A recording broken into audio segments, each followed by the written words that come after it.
And we are live. Welcome, everybody, to this online discussion.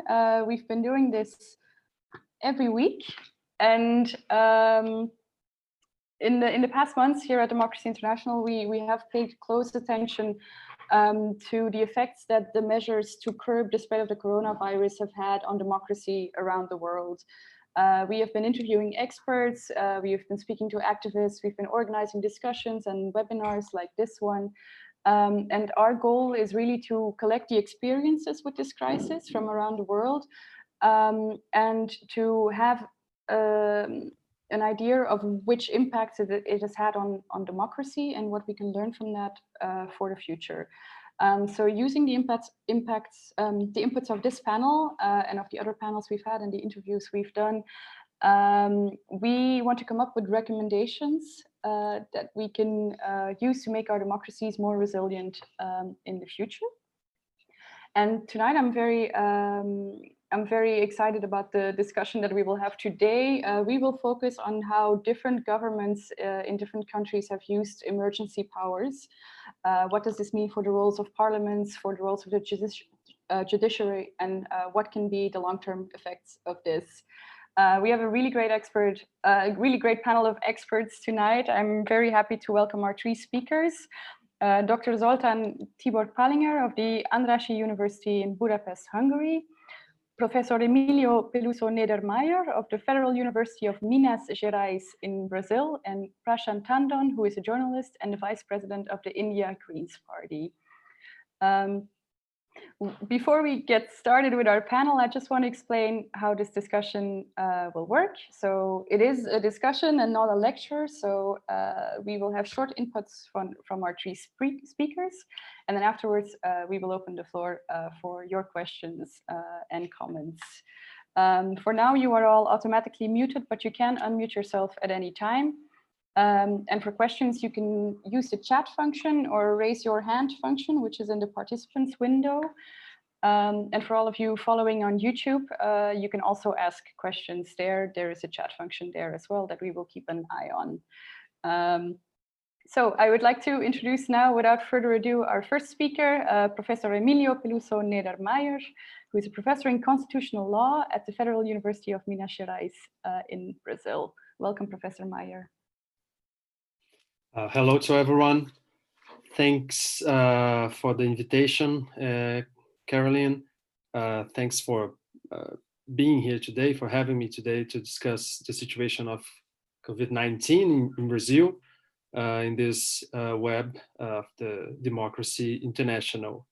So I'll try to squeeze my presentation so it can, in 10 minutes, try to show to you what's going on. I think that maybe several of you have read about what's going on in probably one of the worst, at least federal governments to handle, to deal with the problems of the COVID-19 pandemic.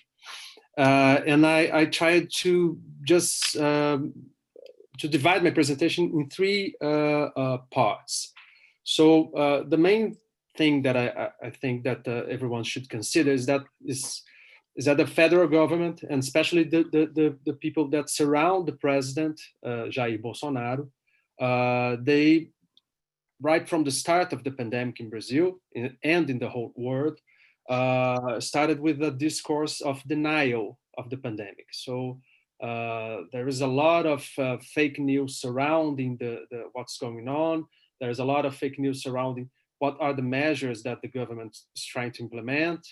And they keep on trying. There is a kind of web that is behind the president that tries to disseminate ideas that show that supposedly we would have very indefinite data on coronavirus, and then what is shown by the media is not actually what is going on. So this is the first step.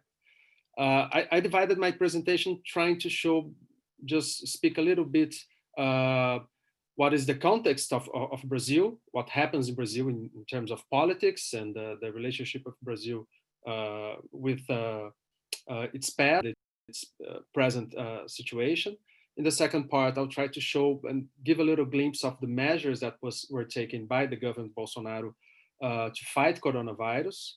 And finally, I will try to give a glimpse of what we are expecting to happen in the next years because of what's going on to fight coronavirus in Brazil. So first of all, we had in Brazil from 1964 till 1988, and this is very important because it shows what are some of the measures that Bolsonaro took, that he implemented. But we had in Brazil in this period a dictatorship, a military dictatorship.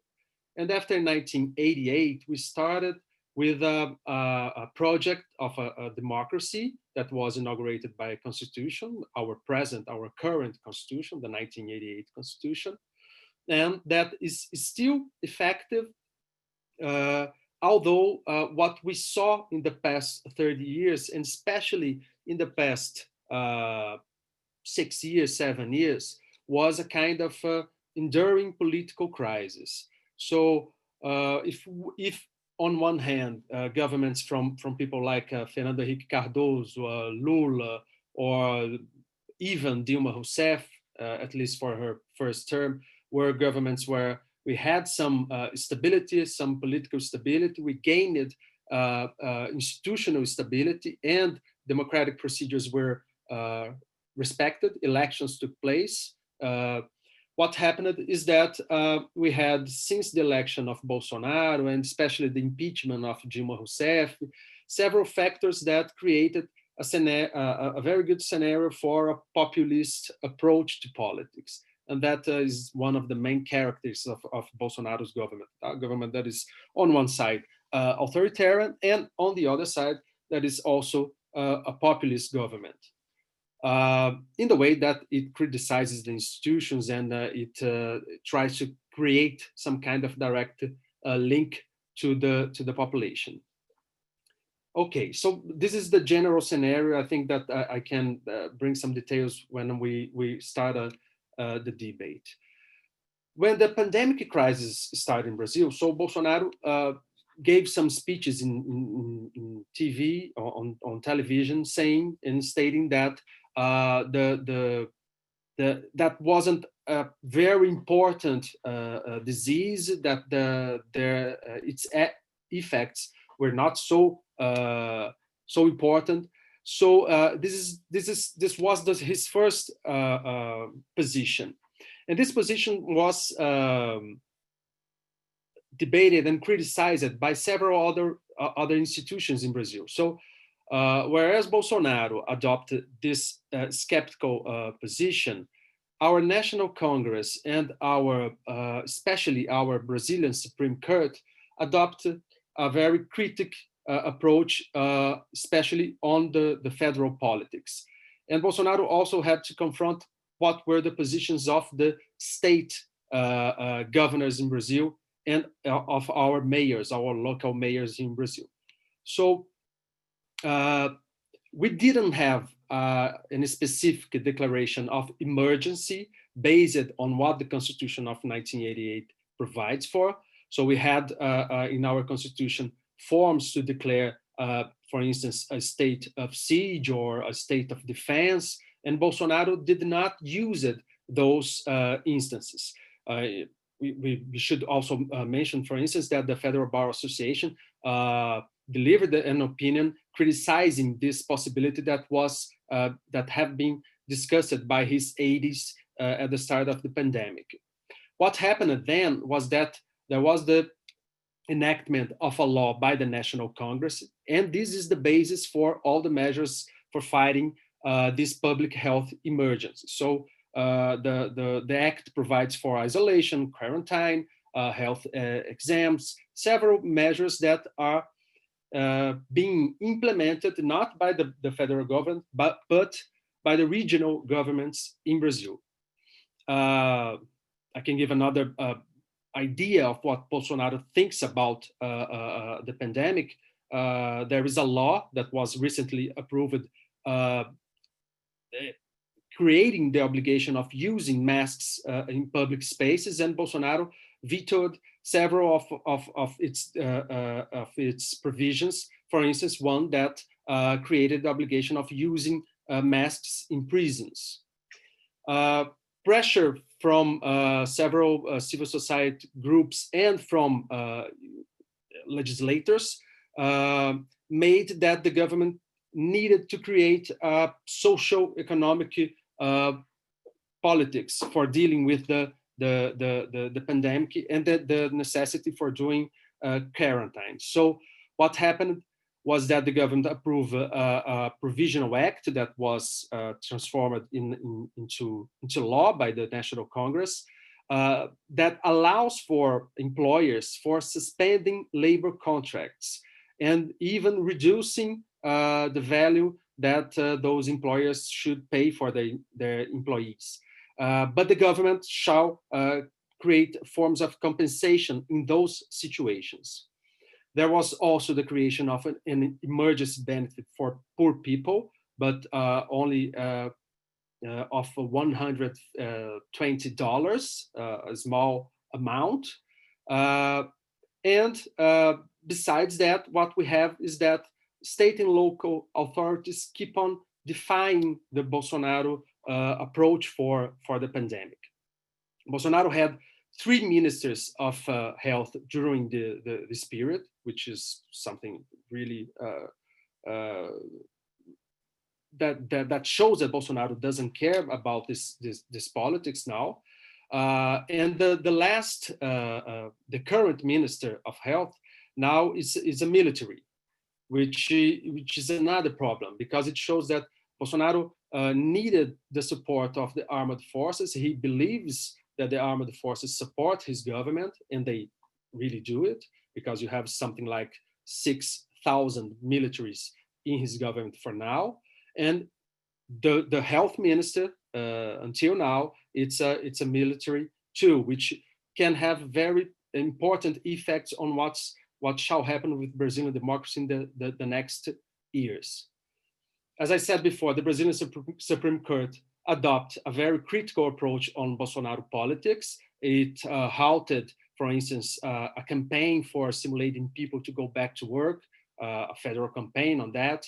It halted an intent by Bolsonaro to maintain his so-called provisional measures indefinitely. So like he could, through executive orders or decrees, legislate without limits, and then the National Congress blocked it.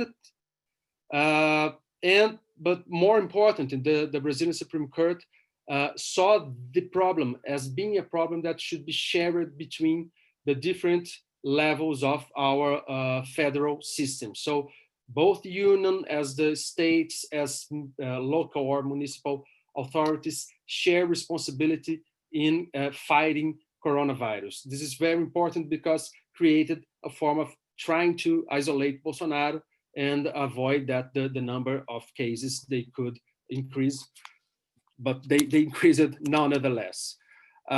So just to conclude and do not go beyond my time here, I think that the most important question here in Brazil is that we have a government that should be a civilian government and is becoming each time a militarized government. And the problem of being a militarized government in Brazil is that what happened after the 1988 constitution is that we didn't have enough measures of transitional justice here in Brazil that could avoid or change the way armed forces deal with civil society here in Brazil. So the prospects, they are not very good. I think that the responses that were presented by the National Congress and the Brazilian Supreme Court were interesting, they were important, but I think that we will keep on fighting and trying to deal all the problems that come from including several militaries in the federal government. Thank you. Yes, thank you very much. We will go now to Professor Palinger from Hungary, who can tell us a little bit about the situation there, and who I believe wants to share some slides with us. Please go ahead. Yes, thank you for Emilio, and thank you all for having me here in this discussion.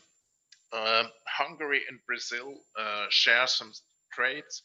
Hungary has also transitioned from a dictatorship to democracy, but Hungary has become a model student during the transition. It was very fastly democratized. It had very good rankings in all the democracy rankings. But after 2010, the situation changed. The quality of democracy in Hungary has deteriorated. And the government set on to build up an illiberal democracy. So nowadays we are faced with a situation that we can speak of a hybrid regime. So it's not a full-fledged democracy anymore, but it's also not an autocracy. And when we look at Hungary from the legal standpoint, then Hungary is a parliamentary democracy. The rule of law is in place. We have checks and balances. But due to the electoral system, in Hungary, since 2010, we have a government who has a 2/3 majority in parliament. And the 2/3 majority allows the government to change the constitution at its will. And this means we have this power sharing, but it's only in a legal way. It's not really a sociological or a political sharing of powers. The governing parties can do what they want to do. They are constrained somewhat by the membership in the European Union. So how did Hungary react to COVID? And I want to share with you my timetable, what the government has done in the last months.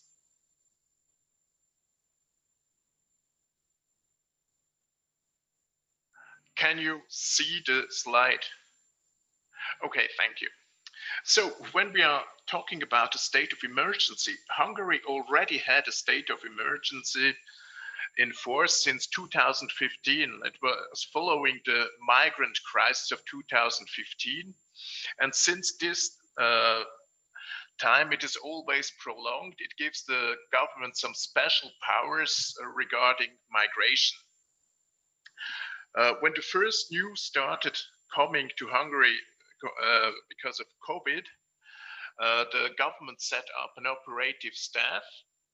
They coordinated the governmental work, and they became more and more active during the acute crisis. According to the Article 53 of the Hungarian Constitution, the government was allowed to declare the declaration of the state of danger. So when you have pandemics or things like that, it's not a state of emergency. It's called in Hungarian legal terms state of danger.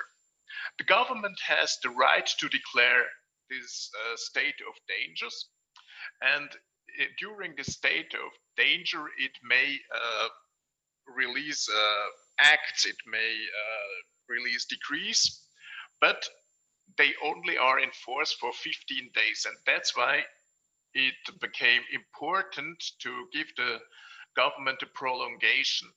So, and this prolongation was given to the government on March 30th by the Act on Defense Against the Coronavirus. And actually, this act gave the government the competences to rule by decree.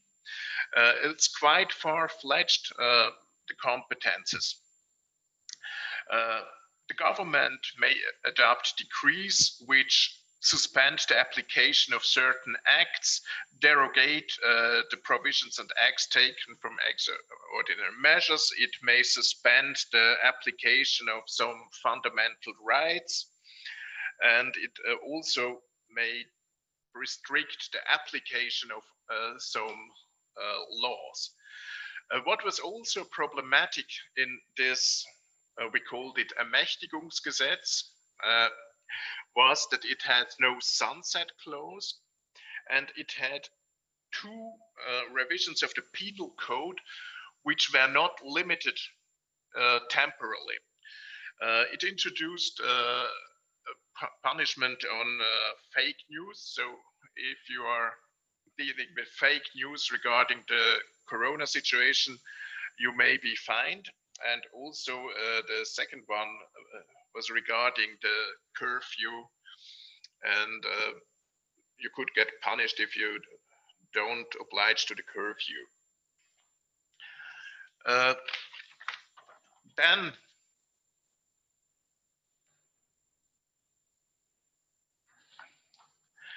Then a next decree of the government came. It was a decree on the modification of the budget in order to finance the fight against corona. And just to sum up, on the June 16, the Parliament made a resolution to terminate the state of danger. The government obliged, and the state of danger was ended.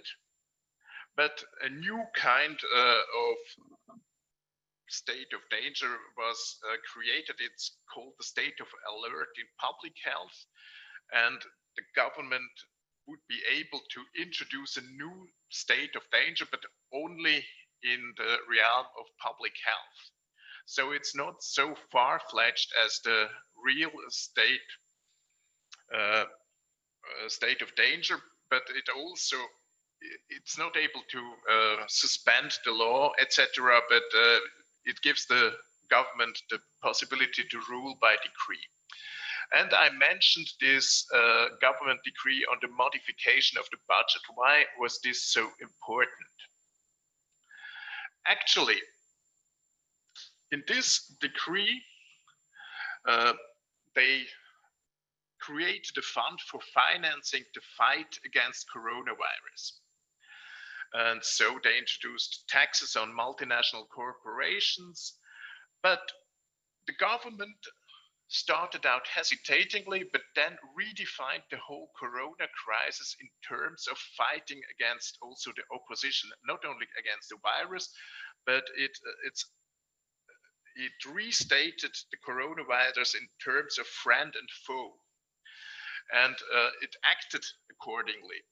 So in this decree, it was decided that half of the party financing is withdrawn from the parties, and it's put into the state fund to fight the coronavirus.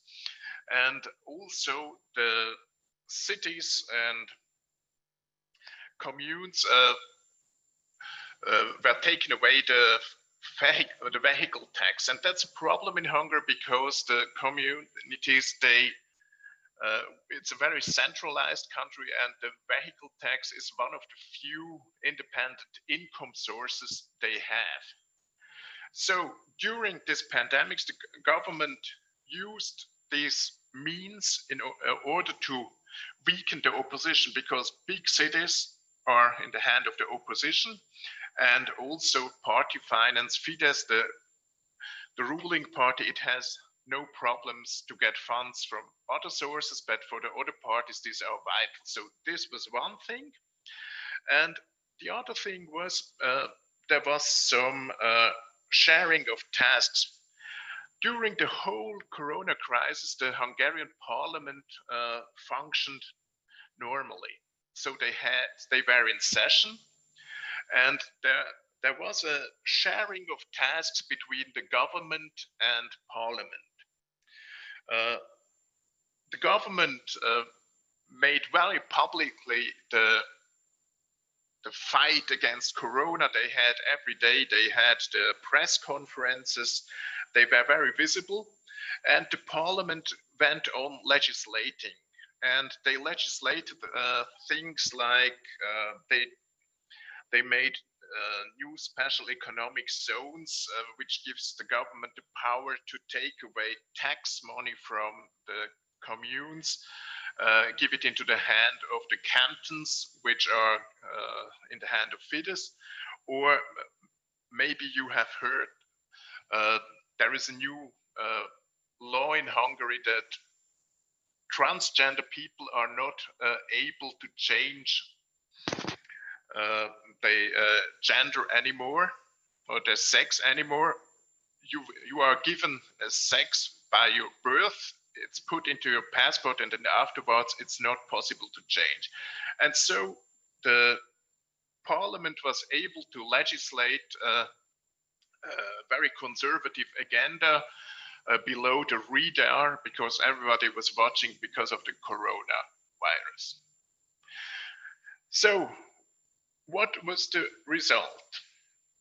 Actually, in Hungary, the executive got strengthened. Most people agreed with the measures. When you look at the polls at the moment, about 54% would vote for Fidesz at the moment. They put further their conservative agenda, and they were able to weaken opposition. And I think my time is over, and afterwards we can surely discuss more aspects, but I would stop at this point. Yes, thank you very much for that very interesting view of what is going on in Hungary. And I see that a lot of people are already asking questions in the chat, and we will go through them afterwards, but we have one more speaker who will make a presentation first, and then afterwards we can start the discussion. So I would like to invite Prashant, who is a journalist, Prashant Tandon, who's a journalist and the vice president of the India Greens Party, and who will share with us a little bit on the situation in India.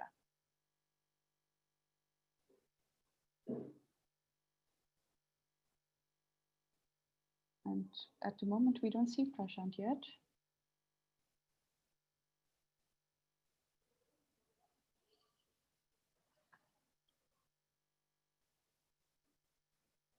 Yes. Yeah. Yes. So before I come to Corona and the lockdown, I give you a brief outline was what was happening in India just before the coronavirus hit us. And we had, for last 6 years, in the second consecutive elections, won by the Bharatiya Janata Party, the BJP, and we have a parliamentary system, Westminster system, where Narendra Modi is the Prime Minister from the BJP. And BJP is a political party, is a wing of RSS. RSS is, the mother organization of BJP, and which consider Hitler as their hero. It's quite a fascist organization, anti-Muslim and anti-lower caste also among Hindus. So this is the organization, and they have a political wing called Bharatiya Janata Party, BJP, from where the Prime Minister Narendra Modi comes. And his background is when he was Chief Minister, there has been very serious charges of not doing anything when genocide against Muslims was happening in 2002 when he was Chief Minister. Just before the lockdown, just before the coronavirus entered India, just last year, now we are completing 1 year, we have only one Muslim majority state in India, that is Kashmir, Jammu and Kashmir. Jammu and Kashmir, since we got independence in 47 from the British, Jammu Kashmir enjoys a special status. And that special status gives lots of protection to conserve their culture, the political system, etc. And some specific laws regarding restricting outsiders to buy land there, etc. was there. So these restrictions, etc., special status got abrogated last year on August 5, just before the coronavirus came. So last year so Kashmir was already under the lockdown for almost a year now. There, just before the lockdown, few months before back, there was a new citizenship law, which was a quite controversial. It's called Citizenship Amendment Act, CAA, which amended the Citizenship Act, where Muslims migrating from Pakistan, India, and Afghanistan would not be treated equally. This is goes against the spirit of the Constitution. Our Constitution does not discriminate on any ground, religion, gender, caste, place of birth, language, etc. Now what's happening during the coronavirus? So there's lots of protests were there, and just before the coronavirus came to India, on third week of February, we had President Trump visiting India. And President Trump visited India in third week of February when WHO already declared coronavirus, COVID-19 as a pandemic. And he addressed a public gathering with Prime Minister Modi in the state of Gujarat, where 100,000 people participated. And when President Trump was in India, the communal riots were happening in Delhi, where several people died, several houses of Muslims, houses and shops were burned. And what was happening during the lockdown period, that several activists and Muslims are being arrested under draconian law, that is UAPA, and several activists and students are also arrested under UAPA, that is draconian law, and sedition and anti-rioting laws. One lady called Safura Zargar, she's a student leader. She was pregnant when she was arrested. Now she got bail, but for several weeks she was in jail. Just before the lockdown was announced on 22nd of March, there's a religious organization called Tablighi Jamaat. Tablighi Jamaat is the organization of very, very conservative Muslims, and they are they hold their annual plenary session in India.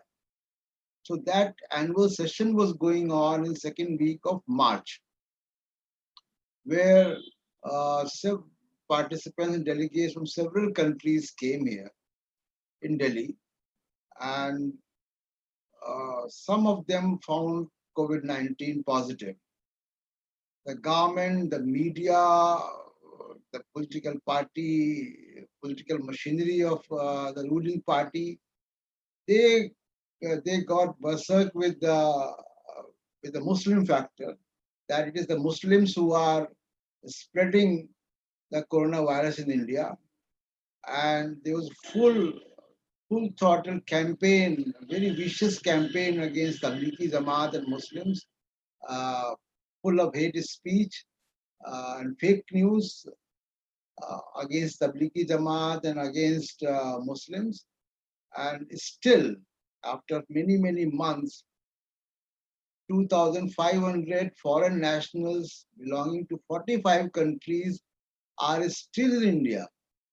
They're not allowed to move out to their respective countries. Initially, they were detained. Now they have been handed over to the community. The community is taking care of them. The other factor, when the lockdown was announced on 22nd of March, so only 4 hours were given by Prime Minister Modi to prepare the citizens for the lockdown. India is a huge country. We have 130 billion population, and out of that, more than 10 million population is migrating population for work. They move from one state to other state for work. they were stranded in this lockdown because they were not allowed to move. Railways were closed, the public transport was not allowed, everything was closed within 4 hours. So there are instances where several hundreds of people, thousands of people traveled 500 kilometers, 1200, up to 1200, 1500 kilometers by foot with their children and women. This without food and without jobs. They lost their jobs and there was no public transport were given, no facilities were given by the government to so that they can reach their home at least uh, in different states. And they can't buy food also here because their ration cards were state specific. So in other states, they can't buy food also in subsidized fair price shops. Then uh, it's about, when they were moving, lots of people got killed. 16 migrant workers were killed by sleeping on railway track. They were run over by railways, moving rail train. Then there were several migrant workers killed on road accidents. In every state, wherever they were passing, they were brutally beaten up by police. Brutally, there were several hundreds of videos regarding that.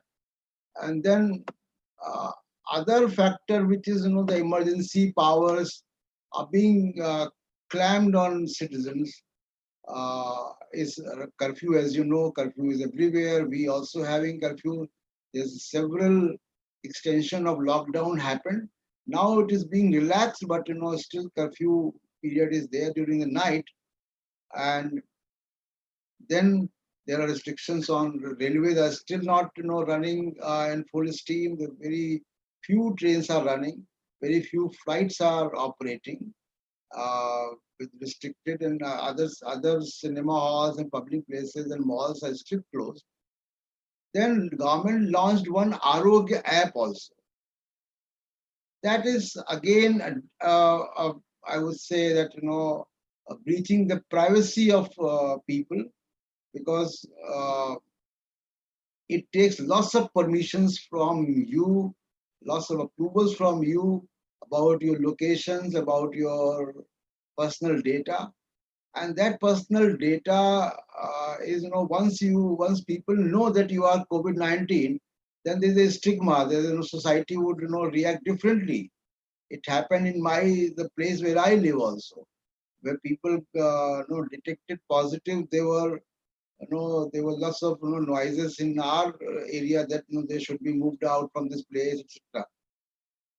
This mobile app, the data is now roaming freely of hospitals, hospital data of COVID-19 positive roaming freely in social media. There's a long list of people who are admitted in which hospital with their names, etc. Is available in social media.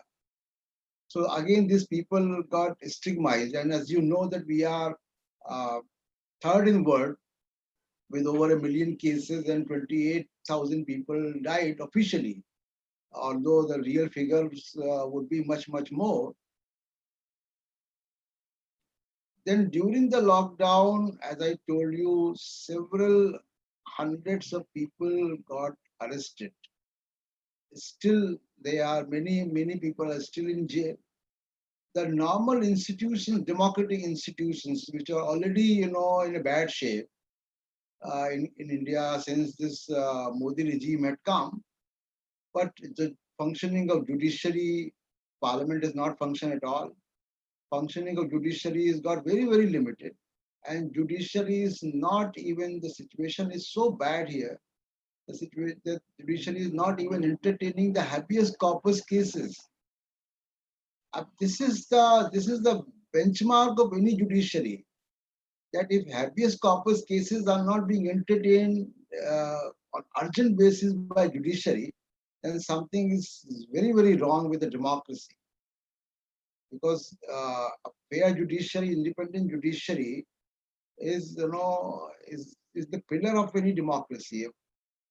the media in India is, you can compare this media with Radio Rwanda, full of hate speech against Muslims, full of instigation of violence, and blatantly again with the government. The ruling party is using every possible opportunity, as my previous speaker was also saying from Brazil, that crushing the opposition. So we have different, states where the opposition parties are ruling. So during this lockdown period, one very big state where the Congress party, the opposition party, had the elected government, and their member of legislative assembly got lured and with the money and etc. And the government fell down. Now the same thing is happening in another northern Indian state called Rajasthan, where the Congress, the opposition party, had the government, and this government, the attempts are being made to topple that government. That process is the political drama is still unfolding and going on. So this is the situation in India, where lots of people are being targeted, arrested. Interrogation is happening. Today I have heard that I may be also called for some questioning by the police. Let's see, let them come. So this is happening in India. Very, very grave situation in terms of human rights, in terms of and the country was already in a bad shape in economy. So we are battling in three fronts. One is the disease, the other is the bad economy and the unemployment, and the third is the worst kind of onslaught and the police state by the ruling party. So with that grim note, I conclude my presentation here, and then of course we will have a discussion and question answer. Thank you. Perfect, thank you. Yes, as I mentioned, many people have already written questions in the chat, and I would ask, I believe the first one was Edwin. Would you like to pose your question live, so to say, or I can also just read it. But if you want to clarify a little bit, you can go ahead and unmute yourself.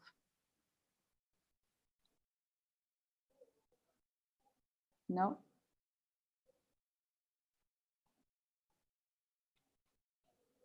So I will ask Erwin's question, and I will just read it for the people who are following this on the live stream. Ask me, okay. Yes, please go ahead, Erwin. Yeah, the question was very simple. We have a decrease in democracy rights now. We can see all over the world. And I just asked which is due to the corona crisis and which would have happened anyway. So is it an excuse for democracy reduction? Is it a reason for democracy reduction? Or can we measure it, the difference between what happened anyway and what is new? Great, thank you. Any of our panelists who wants to take this question, please go ahead. I think Professor Meyer, yes, please go. Yeah. No. If we have a look on the data that try to show the quality of democracy in the past years or in the past decades, we can observe that before the crisis generated by the pandemic, there were several problems with democracy all around the world. I think that most of you are familiar with what's covered by data that is posted by VDEM or DEMDEC, for instance, which is another platform that is directed by a colleague from Ireland. And what we see is that we had already a problem. So I think that we can have some other words coming from Professor Zoltán, but the situations of Poland, of Hungary, or even the election of Trump in the US, they are results of a progressive degeneration of democracy. So scholars generally, they say that this comes with very few steps today. So you have some of the bricks being put in on the wall. So after you have a final analysis on that, you see that an autocracy was already built. So it takes a little bit longer for that. What I could say, well, in my opinion, is that the pandemic helped some opportunistic autocrats to try to go on with more autocratic measures or authoritarian measures. But the wave was a wave that started before. Thank you. I believe Professor Palinger also wants to comment. I think it's a very difficult question. Emilio is right. We can see a decline in the quality of democracy, but I wouldn't look at this from a fatalistic point of view. It's not given by nature that democracy has to decline. We are living through times of changes. The whole kind of our society is changing. Technologies are changing. So perhaps we also can witness an adaptation of democracy. Democracy will change, and it's not predetermined if it's going to be less democracy. But actually, I think this we have a crisis of globalization, and the connection between capitalism and democracy is loosened at the moment, and so this will be a bigger discussion for the whole society. And I think there are, as Jan Werner Müller put it, there are dumb autocrats and smart autocrats.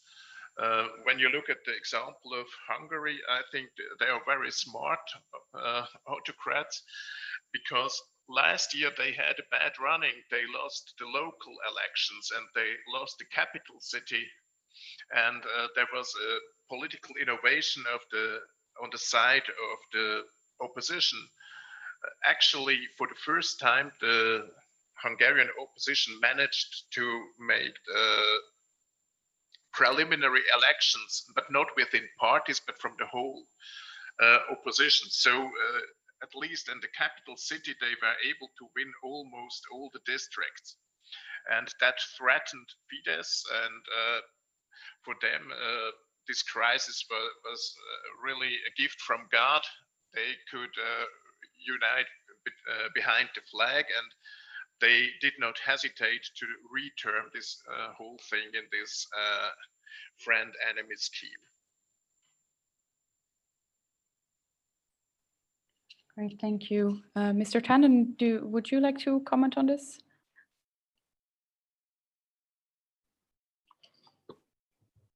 Yes, of course, there is a crisis of democracy, and what we need to understand and find some kind of solutions is that how to the way the capitalism globalizes itself, and the way the capitalist powers, they have globalized themselves.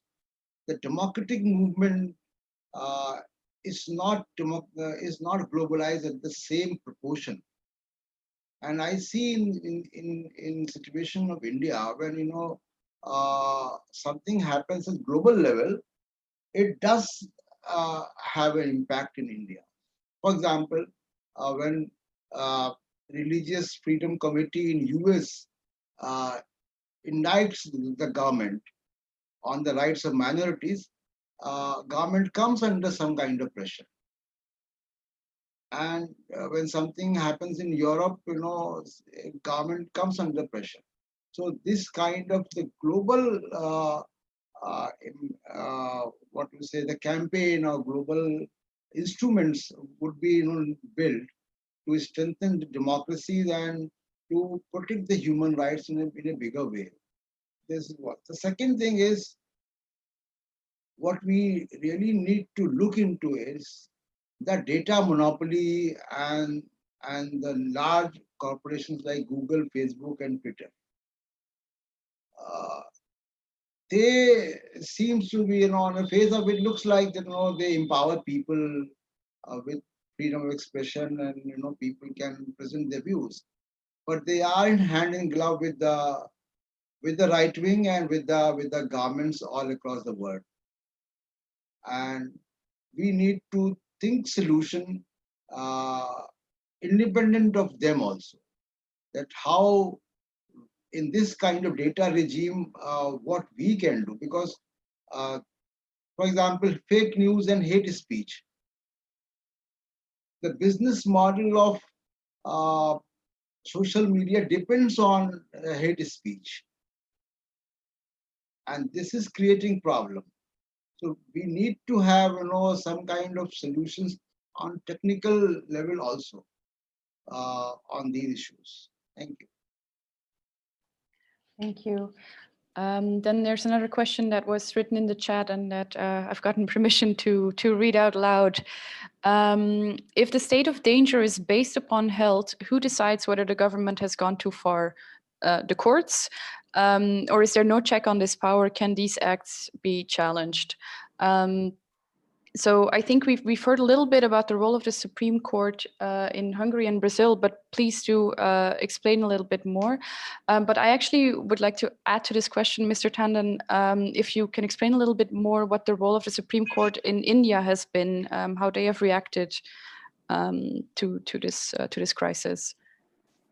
Yeah. The Supreme Court in India, under the Constitution, is a very, very powerful body. And but past couple of years in three chief justices, Supreme Court is doing the government line, more or less. So, like when government lifted the special status of Kashmir, months and months the Supreme Court did not even listen to habeas corpus petitions. Still, many people are in jail. Many political leaders are in jail, house arrest, more than a year. And Kashmir is a very, very cold state in India. Well, beyond October, November, there will be lots of snowfall. Then Supreme Court has not acted judiciously when Muslims were targeted during riots and during citizenship law protests also. When this anti-CA protests were going on, when the entire the amendment of the Citizenship Act is blatantly against the constitutional scheme, and there were several petitions. The Supreme Court has not acted towards that. This kind of situation happened during emergency 1975, when Supreme Court absolutely surrendered before the government of the day then, and then later on realized, and Supreme Court in India has the power of judicial review. It can review and it can nullify any law passed by the parliament. It's a powerful body. And then every state here in India has high courts. High court also enjoy lots of powers.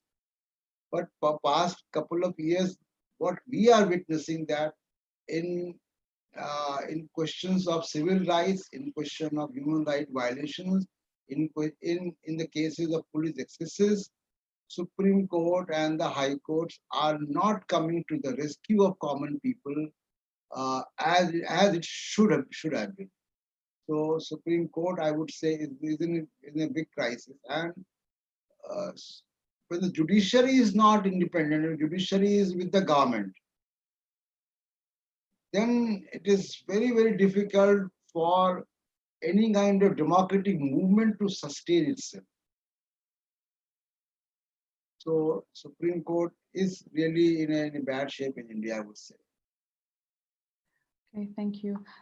Maybe Professor Meyer can also explain a little bit more on the role of the courts in Brazil in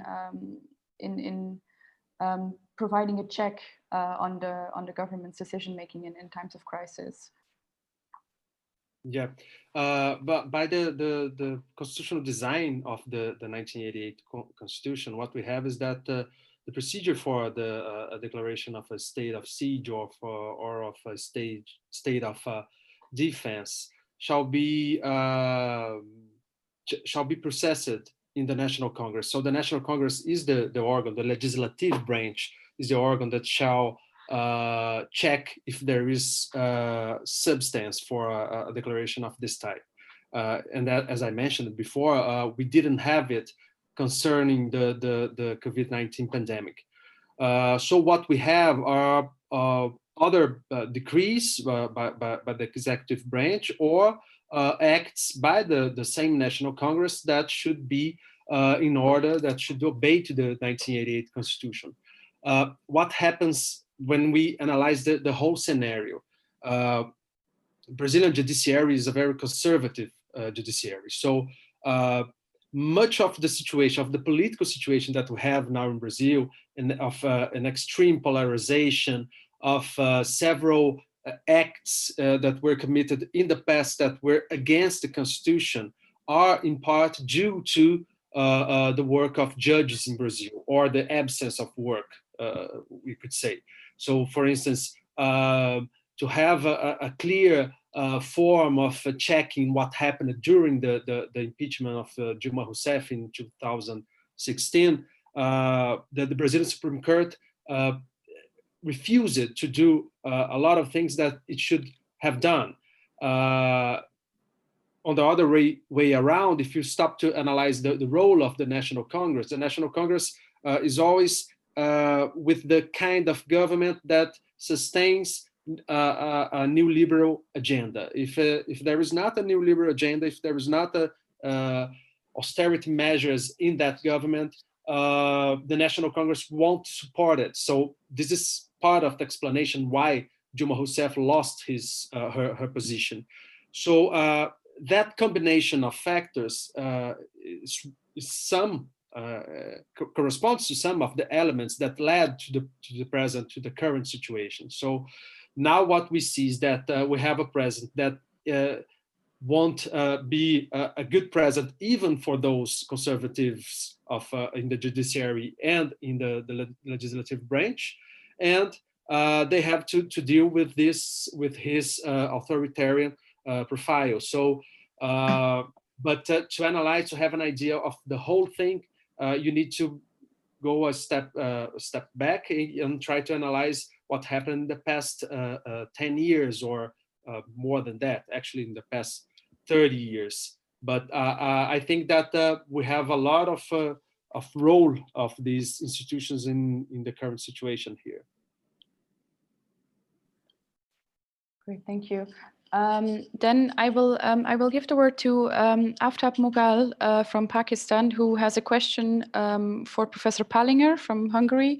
And if you, at that point, want to elaborate a little bit more on the role of the courts, Professor Palinger, you can just take both questions at the same time. Thank you. So Aftab, please go ahead. Yeah. Thank you very much. First of all, thank you to all our speakers. It seems that all presentations gave a very bleak picture regarding democracy in different countries. However, the situation in Hungary is almost similar to Pakistan. So my question is to our speaker from Hungary, although the other speakers could also add something into it. The question is how the civil society is responding to this situation. So we should learn something from their actions. Thank you very much.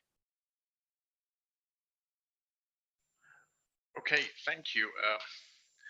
It's a two-edged sword, I would say. Civil society is quite weak in Hungary, and the government is also creating its own civil society by funding so-called independent organizations. But what we witnessed during COVID, there were really grassroots operations. They organized civil society, but in the end, this is very weak. So we had protests last year regarding the removal of the Central European University in Hungary, but don't forget the government enjoys a more than 50% majority of people, so it's very difficult. There are democratic innovations utilized by civil society, but actually they don't take off.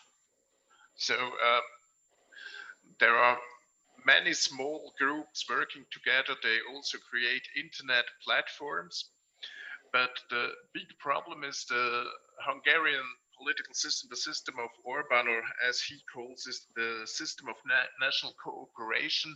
They sit on the funding, and actually they can fund everything. They own the media, and so there is a shrinking place for independent initiatives. Of course, the situation is somewhat different in the capital of Budapest. So we can't compare the capital to the rest of the country because Budapest is wealthy and relatively modern. So the situation here is better. I hope I have answered your question. So to the courts, actually the Hungarian Constitutional Court was very highly regarded. After the transition, they helped creating a democracy. They had a very activist policy that has, of course, changed with democratic consolidation. And after 2010, their competences were somewhat curtailed, but there are remnants of some independence. Actually, in this state of danger and state of emergency, if the parliament would not be able to function, the national court has explicitly the right to function, and it would be the last break on the executive's power. But keep in mind, during this whole situation of the special legal order, the parliament also functioned, and it would have had the right to take back every government decree. But the problem is here that you have a 2/3 majority.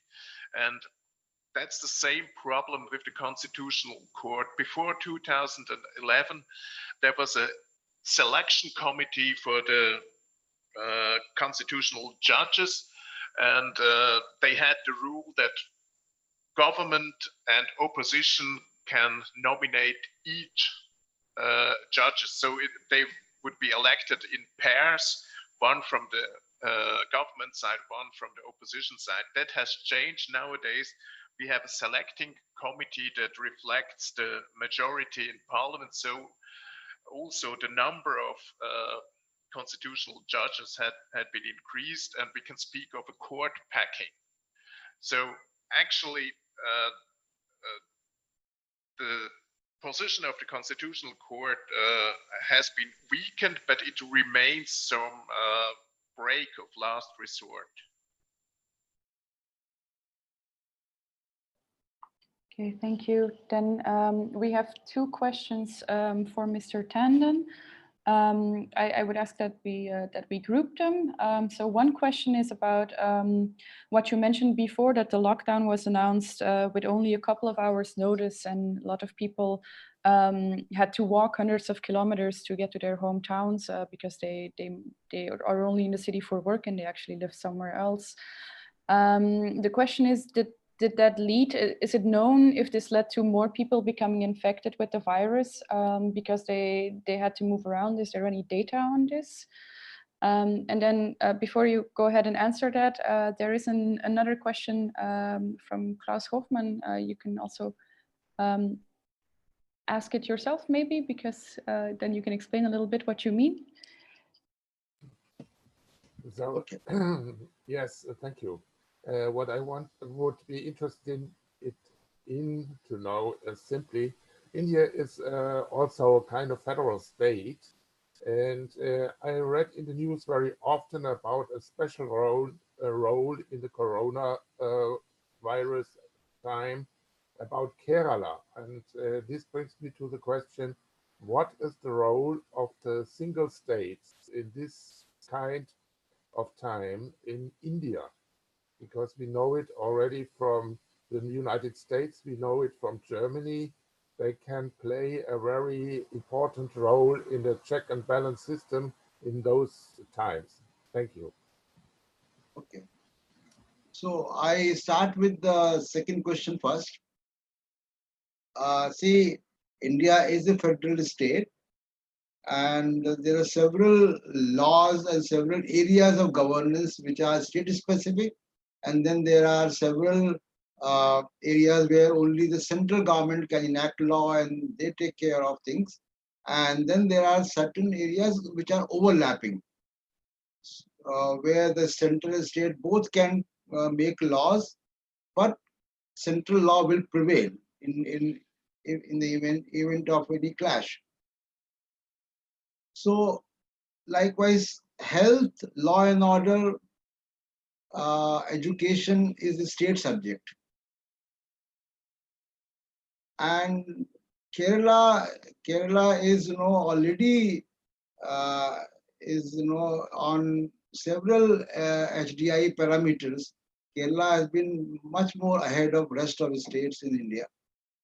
And Kerala, in terms of infant mortality, in terms of mortality rate, in terms of many other HDI factors, is at par with the developed countries. The level of education is like 100%. So literacy rate is 100%. Then gender ratio is also very good, best in India. So Kerala has already been, and they've invested so much of money on healthcare traditionally also. So, and as you see the worldwide trend, wherever there is a public health system is strong, the corona they've been able to defeat coronavirus. And wherever the healthcare is less accessible to people, healthcare is privatized, then there are more fatalities. Like in US, it's even with having so much of resources, the most powerful and most rich country of the world, and there's so many deaths because the access to healthcare is not universal. Insurance-based healthcare system. In Kerala, we don't have that. In rest of India also, we don't have that. But the quality of healthcare in Kerala is, of course, is better. And then all the credit also goes to the present government. Present government, there is a left government, is a Communist Party-led government, and the health minister is already got trained 2 years back on pandemic, and she acted very swiftly, and she made her plans and stopped the pandemic when it was uh, happening in the rest of the world. So Kerala, they have done exercise 2 years back, and now very initial stage when the first case was detected, they were active. They locked down properly. They isolated people who got detected.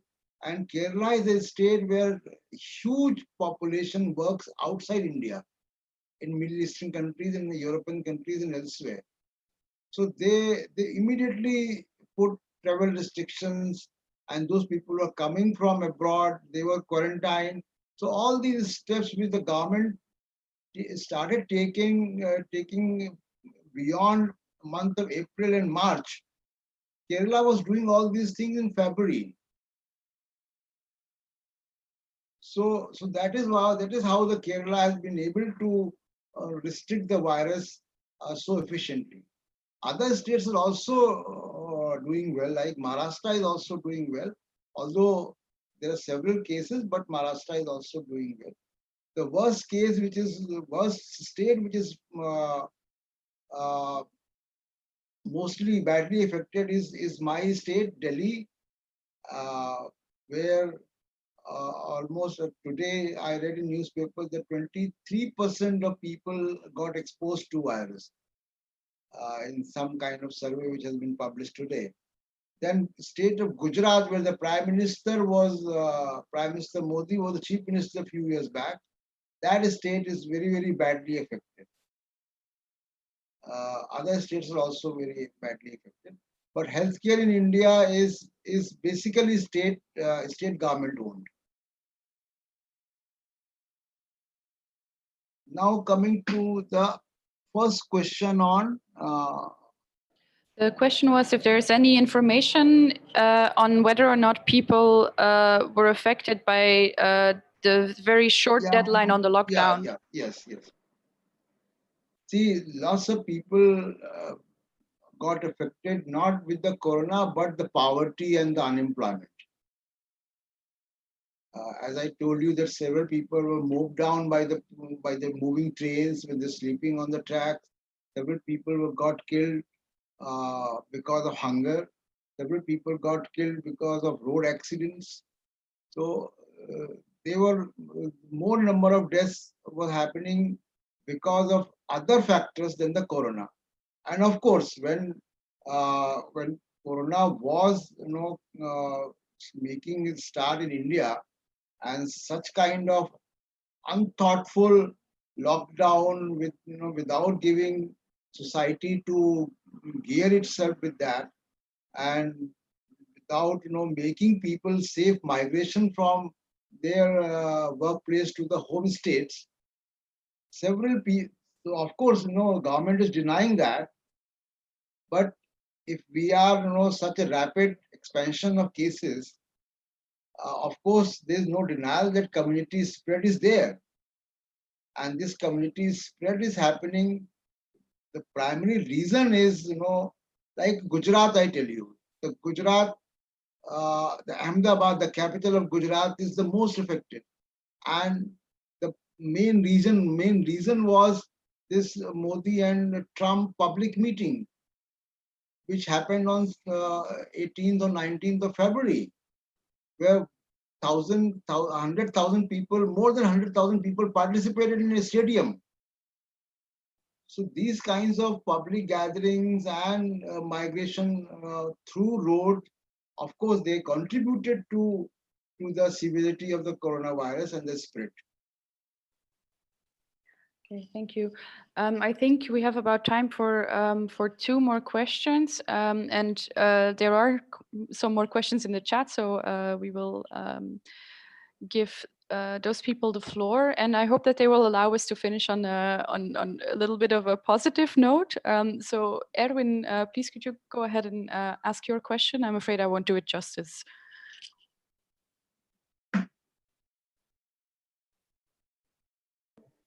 Yeah, now, can you hear me? Yeah. I just repeat my last question, if you didn't read it already. Yeah, because you mentioned the court system, that they have reduced influence and how we could save the influence of the highest courts. But I ask myself if the parliament could be the place to do the control, to control the government in a party-dominated system. Because I can observe that in a party-dominated systems, parliaments are not independent from government, and very often parties also nominate the positions for the highest courts. So checks and balances do not really work in a party-dominated system. This was already a problem the last years, but I have the impression that during the Corona crisis, this got much stronger now, and maybe direct democracy, veto referenda, or citizens' assemblies could do the job of controlling governments, because I doubt that party-dominated systems are working in a parliamentarian system. So I would really like to have answers from Hungary and from India on that question. Yes, I would suggest that maybe Professor Palinger starts, because I know he's done a lot of work on that.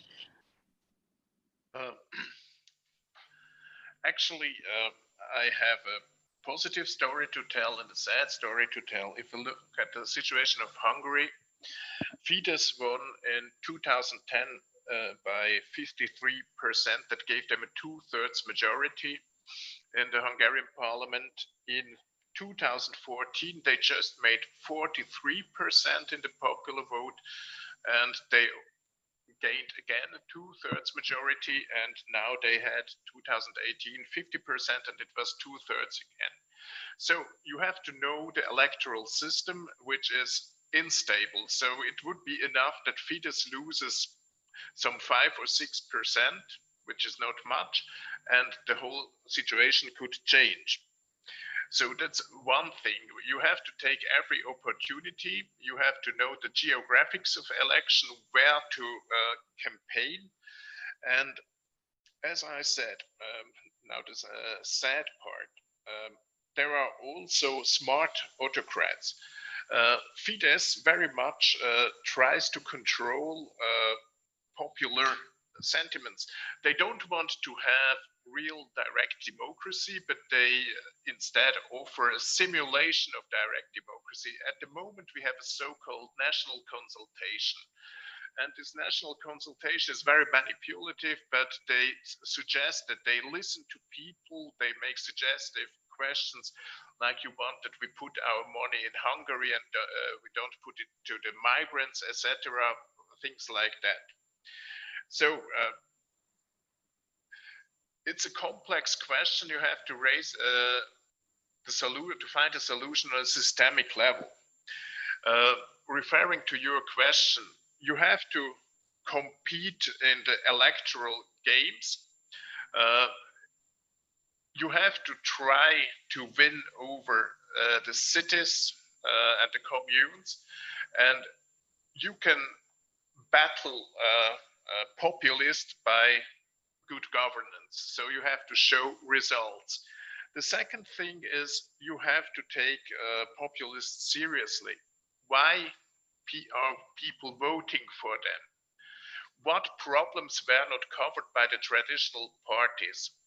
That's the second point. You have to find answers to the real problem of peoples. The third is really, yes, parliaments are dominated by the governments. One way out of this stalemate is to strengthen citizens' right to strengthen direct democracy. But that also depends on the structure of opportunities of the legal design. I think in a good system, it is relatively easy to qualify for direct democracy, and that would help, that would check the elites. And the last thing I want to say, yes, you have to start at this, really at the basic, at the small level, also make education better. And one thing that is said from my point of view, there are no external constraints. So Hungary can be in the EU, but that's no constraint on the autocratization, or it's only a very weak constraint. Thank you. Okay. Thank you, Mr. Tandon. Yeah, from Indian perspective, on quality of democracy, of course, there are some limitations on parliamentary system of democracy. And we have first past the post system. And again, that would be a problem. Like, in a constituency, if 5 candidates are contesting, so somebody may get, 14% of vote can be, winner in that constituency. So this has a limitation. So, and, last 30, 40 years, we are so entangled and so busy with other agenda of saving the country from communal politics and other things. The other areas to enrich and to create a next level of democracy, we could not work. Like, working on a representative model of democracy. Like, something like Dutch people have. So this kind of democracy and doing more experiments. So that we could not evolve. The second thing is, see, everything depends on the quality of funding the political parties are having. So if you have A and B political party, they're being funded by the capitalists. So there will be minor, very, cosmetic differences of slogans. And when they come to power, they do the same things. The policy level, there will be no changes. So if we want to have a good quality democracy, then people have to invest money also. So it has to be, the funding has to go very, very transparent, and that is one issue. That if certain people monopolize funding of political parties, of course they will monopolize the policies also, and those policies will be by default it would be anti-people. And the third thing is that in digital age we need to evolve ourselves, how to mobilize public opinion using digital medium. As I said, the data monopoly has been, very effectively controlled by the capitalist forces and anti-democracy forces, I would say. So that we need to evolve how we intervene in this kind of data ecosystem to create a political narrative and messaging, because the political messaging creates a kind of mobilization. As we see a crisis of democracy in US, populist people are coming in Brazil, in India, in several parts of the world. And what I find in India is the status quo is social status quo is economic status quo is, and the people with aspirations, they got teamed up to support right wing and to support anti-democratic forces. So we need to find a solution on that how we create a political messaging for people who have aspirations. Like in India, I can say that more than a good part of population is aspirant and fast-moving population. They need good life, they need good products, and they need good jobs and good place to live, good very efficient transport system. This aspirational good mobile phone, these aspirational people, what kind of messaging should be created to have a quality of democracy also for these set of people? Because they have elected Trump, they have elected Modi, they have elected Bolsonaro in Brazil. Okay, and then we have hopefully time for one more question before we have to close off. I'm looking at the time and I'm trying to be strict. So you mentioned populists, and I think it's important to see also that yes, there are populists being elected, but they are being met with increasing citizen mobilization. And this is also what the last question is about. And I just want to see, Simon, would you like to ask it yourself, or should I go ahead and read it? If you want to, you can just unmute yourself.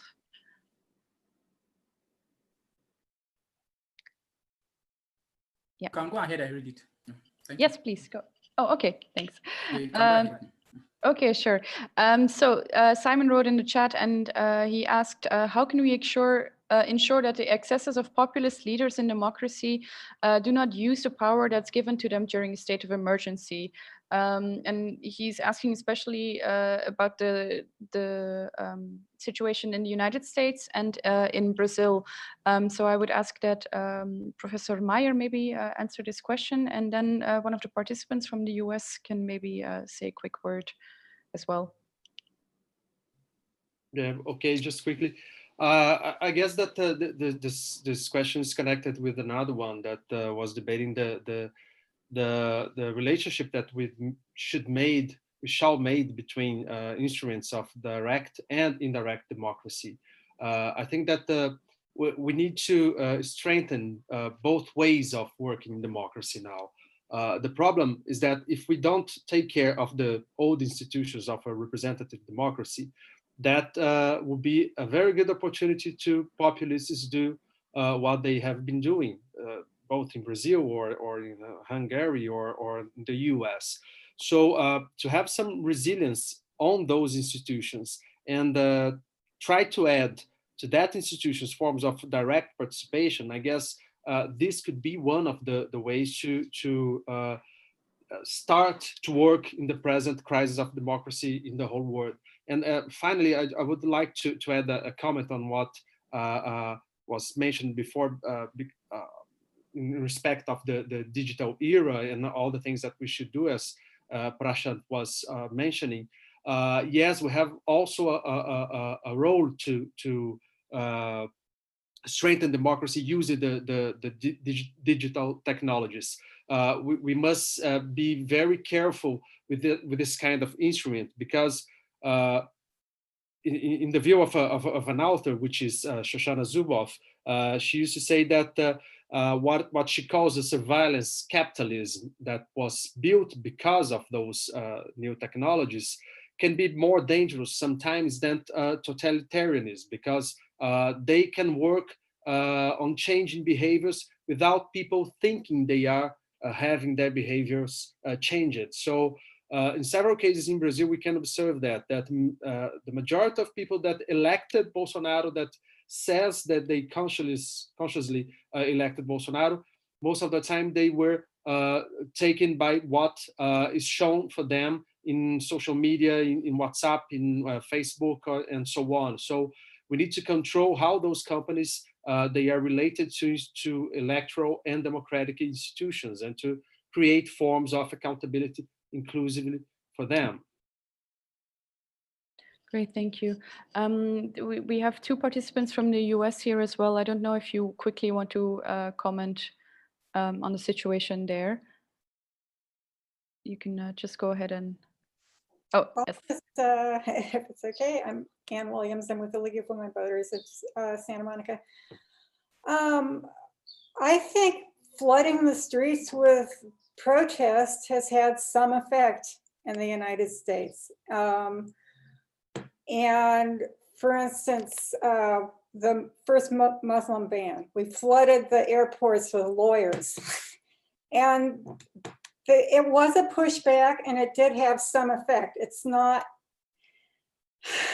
never enough, right?